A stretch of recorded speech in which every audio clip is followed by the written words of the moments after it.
started to retire. Got a lot of pushback. And I decided to play big again. And that's what I want you to do. I want you to play a bigger game. No matter what you've been through, you're still here. And you're still here for a reason. And what you have succeeded to live through can help other people going through the same thing. We need to hear from you. And we have the resources. We are here to serve you. I can share my successes, I can share my stories, but the greatest joy I get is hearing yours. And realizing what value you have. Growing up, my dad would ask me every night, Sharon, have you added value to someone's life today? He's been gone 15 years, but I still ask myself that every night. Wouldn't the world be a better place if we all focused on adding value to the world? And Secret Knot is an incredible, go back to Greg, the hand of sand. Okay. Those one or two things that you've heard today that brings value to your life. You know, when COVID hit, it was I was on the road 75 to 80% of the time. All of a sudden I was home. Kind of felt good. You know, now today is my first day of 4 weeks on the road again. I was telling Greg earlier, I'm not sure I want to go back to that. But we choose. We have a choice what we want to do. And you know, I'm 67 years old and I started 3 new companies this year.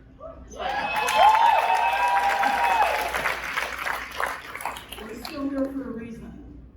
We have more to do, and it's fun when you have something that can help other people. Like, yeah, I want to have a conversation real quick. Yeah. You know what's interesting? When we were doing 3 Feet from Gold, you know, it's like picking your favorite interview is like picking your favorite child. And one kept coming down to me, again, the difference between counsel and opinion. I think that's the one that hit me the most. What was one of your greatest nuggets and takeaway from that project? Never make decisions in the valley. You know, I say to people, high emotion, low intelligence, right? That's why they tell you never to make a big decision right after a divorce or a hospitalization. But yeah, and certainly we know we've seen that a lot with COVID. People are very emotional, very fearful. And it makes you, that's the balance. When you have that fear, when I start working with new clients, it's usually the power of association in that personal success equation and the fear that they need the most work on. They don't have enough self-confidence in themselves. How many of you could use a little more self-confidence? I'm willing to admit it, yeah. And so they go hand in hand. When you have the right people around you, your self-confidence goes up, because when you have a bad day, they won't let you stay down. Amen. And so that's what you have here, this power of proximity. I mean, I know when my phone lights up and it's Greg Reed, I got a smile on my face. Because our 3-second phone conversation is going to get a lot accomplished. Because he's, okay, bye, right? But we've done something. I know that there's always added value to what we're doing. And that's that power of association. Allowing yourself to be absorbed by people around you who want you to succeed. You know, you're the CEO of your own life. Amen.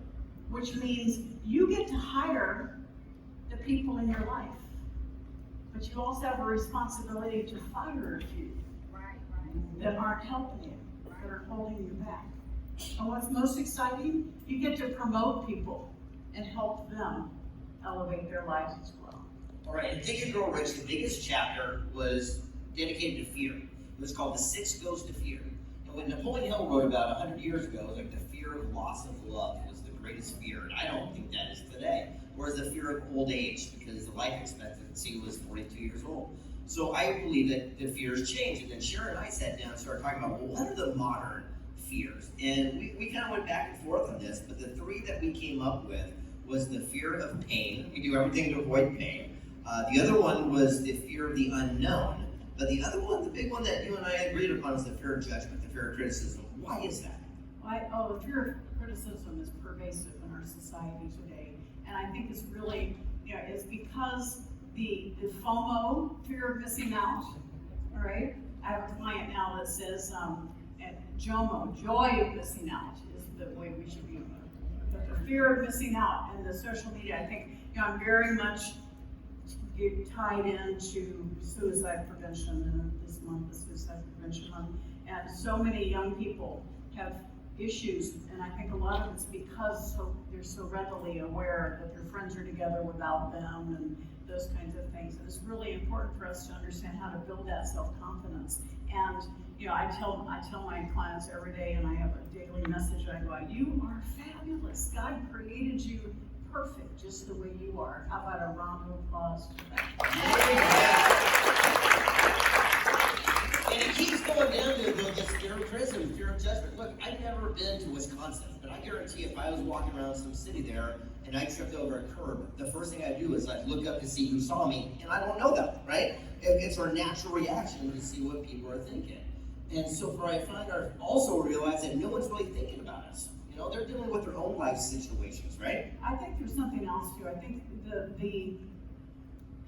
the goal of marketing has become to tie into envy and jealousy. The private planes, the Maseratis, the Porsches, and so it's like all of a sudden you see something and you feel like you're lacking. All right, and that's that fear of criticism of like, okay, they have it, I don't.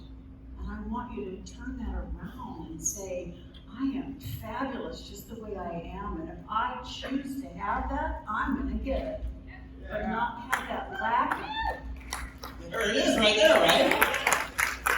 And also, there's an old bumper sticker that says, like, I can tell every single thing I need to know about you by the company you keep. And I think the new terminology is we can tell everything we need to know about you by where you're at right now. Because we are where we choose to be. We are surrounding ourselves with the people we choose to be. Like my son is 9 years old. He picks out his own clothes, his friends, what things that he wants. He makes his own choices. And I can learn every single thing I need to know about him by those decisions. If someone comes up and says, gosh, I wish I had a Lamborghini, no, you don't, because you'd have a Lamborghini if you really wanted one. You weren't willing to do the necessary actions to have that.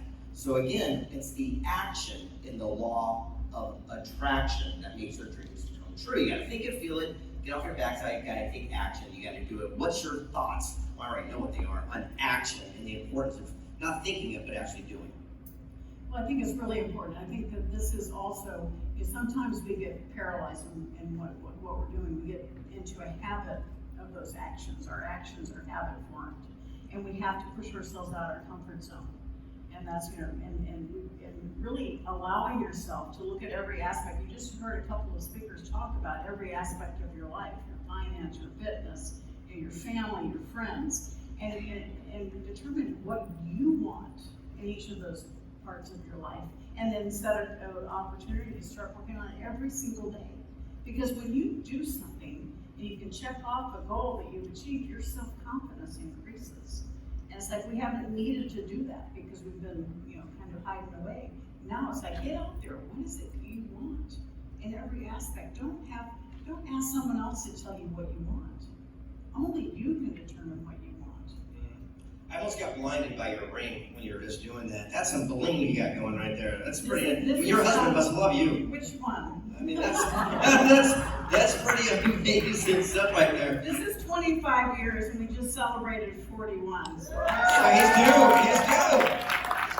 And it's interesting. We have a mutual friend, Rita Davenport, and I love her on stage. She'd always wear two watches. One was a Timex, and one was a Rolex. And we said, why do you do that? And she says, one is so I can read it and see it, and the other one is so you can see it. So that's what we said, right?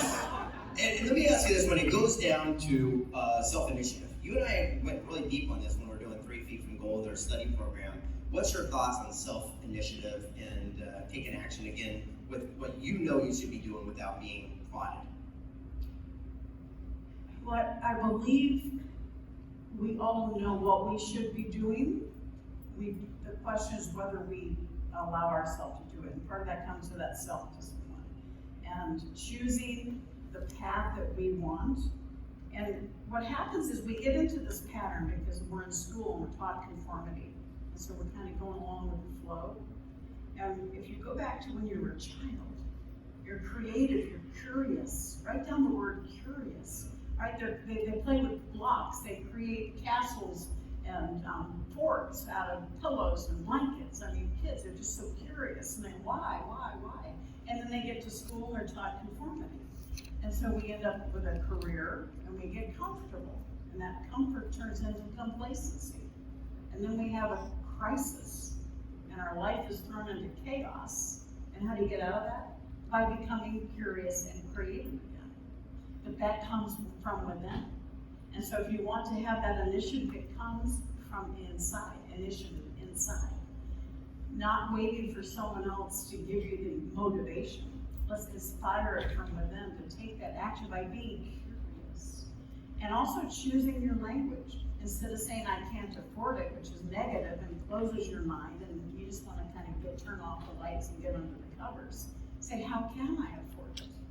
And that triggers, it opens your brain and triggers that entrepreneurial spirit. And you will find a way, particularly with kids. You say, Colt wants something, you don't say, you can't afford it. Say, well, can you afford it, Colt? I can guarantee you he's going to come up with some very creative ways to get what he wants. And then allow him to earn that money and see his self-confidence elevate by just changing your language to questions to trigger that entrepreneurial spirit. It's interesting. I've got a great little moment for my son. His name's Colt Asher Reed. When he was 7 years old, when he was just a kid, he had the #1 album on Amazon, spoken word. And just recently, I had the greatest aha through COVID I've ever had about raising my kid, and I'm going to share it with you right now. I shared it with you before, and you thought it was great aha too. I was doing a podcast, and the woman says, do you give your son an allowance for doing things he doesn't like to do, like, pull weeds and make his bed and things of this nature? I said, absolutely. I go, I teach my son the power of money, the same thing my dad said. And she goes, oh, that's a shame, you're ruining your son forever. Right? I went, what? And she goes, you're just ruining your son forever. And I just, again, student's mind, I said, teach me, what do you mean? And she goes, Greg, you're training your son from the earliest of memory, the only way to make money is to do something they hate. So I sat Colt down and says, you know what, you make these amazing TikTok videos and memes and stuff. And I go, I'm kind of popular on the internet. Why don't you make me my memes from now on? And what I'm going to do is start paying your allowance for what you thrive at, what you excel at. And now when he wants some more money, he comes to me and says, Dad, can I make you some videos? Can I make you some of these memes? And by doing that, he's getting what he wants. And we said, hey, by the way, since you live in this amazing lifestyle, you're going to make your bed and do the things that you might not be enjoyable to do because it's a contribution giving back to our family community. And the moment we changed that paradigm, everything changed. And